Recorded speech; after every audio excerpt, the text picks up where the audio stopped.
Hello, cái channel here tụi chỉ bài viết của lẽ mesa sắc suak cái này ole tụi chúng mà chuan in cái music video comment winner khác cái còn quăng tổ đó na cái còn quăng mấy đòn ni lovin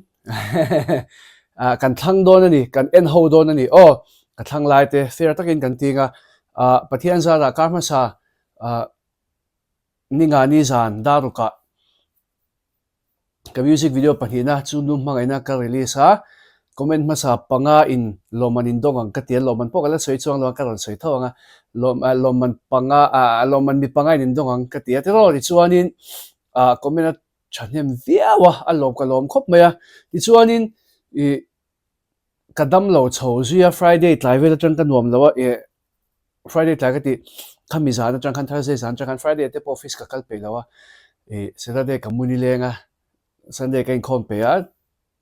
tiếng về các anh chú result boy pui man khan ka khosa lo ve ni chu taksa lo ha tong khong ve to book nen video kan siam kan shoot zo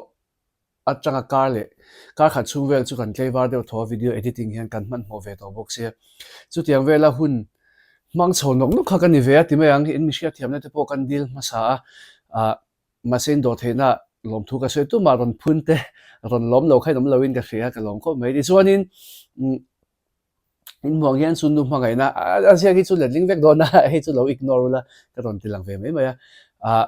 comment kha atam khop maya I ka soi ma sak du chu first ka ni ka comment line ke ma bak emo pani ba kan lom lo ti po khain om thea ma se heta ron lu na chuan ke ma ron lu na chuan a minute kha ron lang vek ni chu a ron lang chiang zela maya minute khamo in comment jangan 4 minutes ago 1 minute ago 3 minutes ago ang kha chi kha ron lang na sa chini chu ma se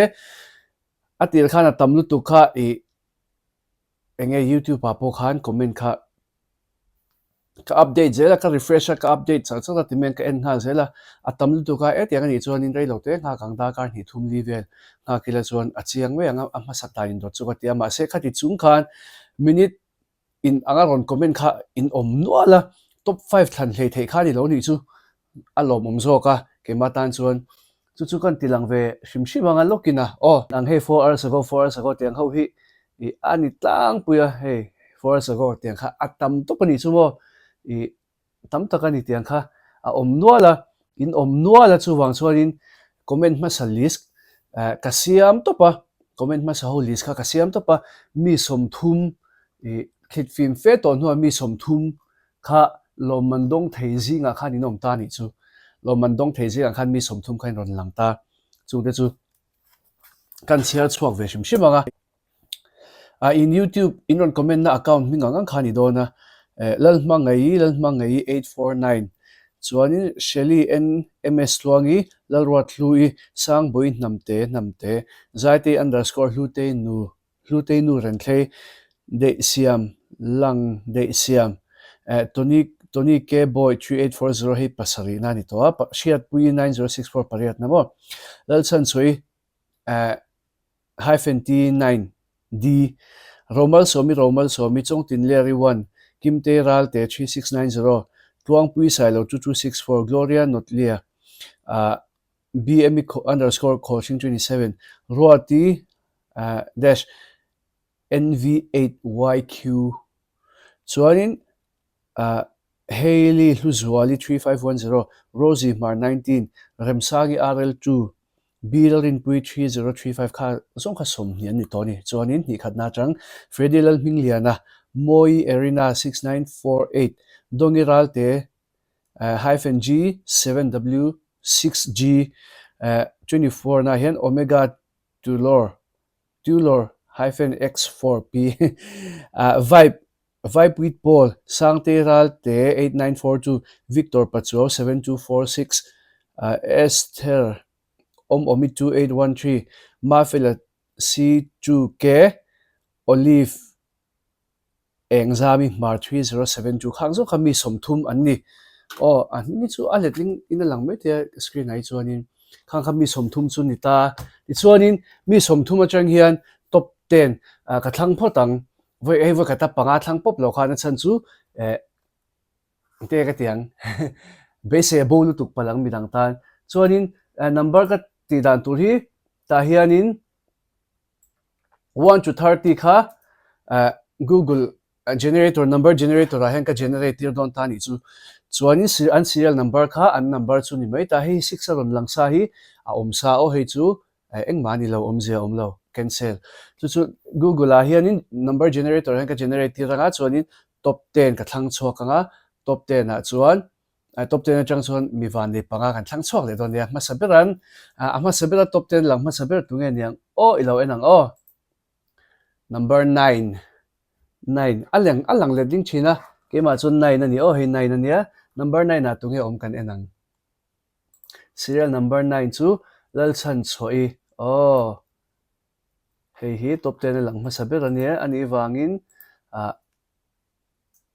tian page chana hian ka da lu don ni a pahnih na tur thlang leng o top 10 a pahnih na tur serial number 4 chu tu nge sang boi nam te number 3 a tu nge langang o serial number 8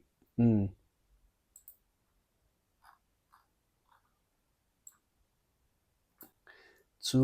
Hriat pui 90640 kan generate le nga langa number 12 aron lang vele ta number 12 hi tu nge o kim te ral te 3690 mo kan tilyang 20 ron lang vele thung ta a 20 hi bilarin pui ani a to parukna tu ron lang veng o number 16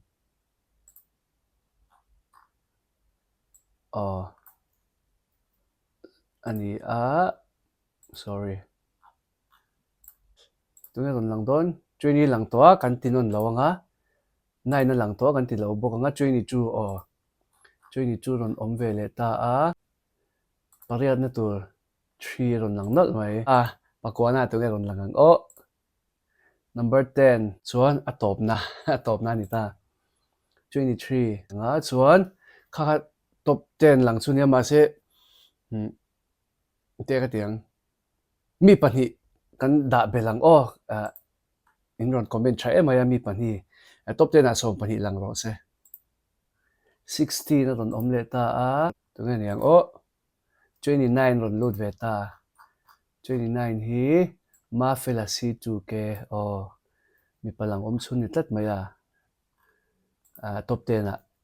comment a hi chuan mi pa pathum an lang vein ka sia ni chuan top 10 a mi som pahnih kan nei ta a mi thlan na vele te ra heta chang hian mi van nei panga kan thlang to do na comment mi van nei panga chuan ka thlan zuwa loman impact dan turle loman ka ran sai tong comment ka ti hemi number generator hen kan ti le mai nga mi som pahnih anom ta ka wangin he ka refresh photanga mi som pahnih ka danga chuan tuna top 5 kan thlang to don ni top 5 ha tu nge langang in ringem ilo en lo phei chuan in ring lo mai thea le chuanin top 5 ka thlan hma poimo deuh chu lawman hi dakar som ni pali chunga in ron lam lo chuan top 12 zinga awan nei top 5 a lang lo awan nei dang pasari te kha tu mo ber awan nei ber pak nge na kan pele don ani chu hei affair lo in lo ti pal takin affair theyang ber ka ti chu ni hei le khapote po hi fair lu tu kama se khatiang vel kha ka buat se man lawa hetiang po hi fair lo na om chuang lawin ka hre thawa ke ma po hian fair lo ne me om lawin ka hre chu wang chuanin ka ron tia tu ma in lo lung ni lo ram ka be se in ti phot me teng chuanin le top 5 thlang tong masabera number 4 tu nge number 4 kim te ral te ron lut tlat me an min kan kat mak tong serial number 4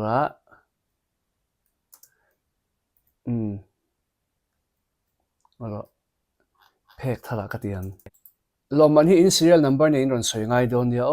nakina ka ron soi le thawang kha chu chuanin mi van ne panga zinga pahnih na number 9 na tu nge om dongiral te pathum na kan zo to number 8 đó luôn về liền ha rất mày à le apali na tur tu ke oh number 5 serial number 5 ruati ni ta ngai atop na ber tur ni ta tu ron lu tang oh number 2 và ni ta sang boi sang boi namte hei chu comment turin omania ma se ka du sak big wang po khani chu me lo tun chu ma chuan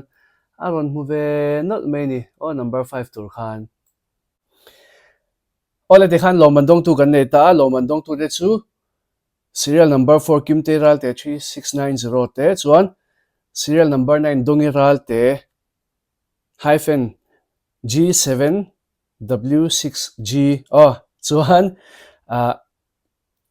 serial number 8 romal somi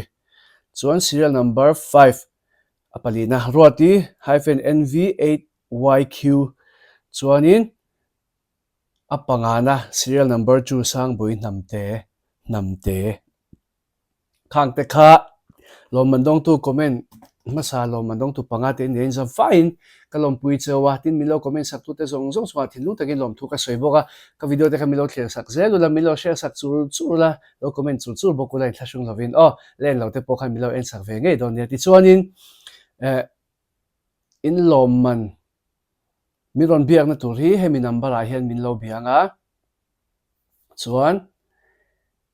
in lom man tur ka lo hrilang chu ka channel te milo subscribe pa milo ngai hlut saka ka video te milo ngai hlut saka milo comment sak tu te zong zong chunga lom thu ka soita kan khanin dakar somni pali chunga loman hi inron lalo inron lamlo inron ngai sak lo ni chuan bidangan pele don ka ti ka hei list ka nei chau ka tung chu matan chuan ka du tok phota ka channel te milo subscribe pa ka video te milo like ka milo share sak zel tu kan som non le chewa video le pe ka ken phule chau don nia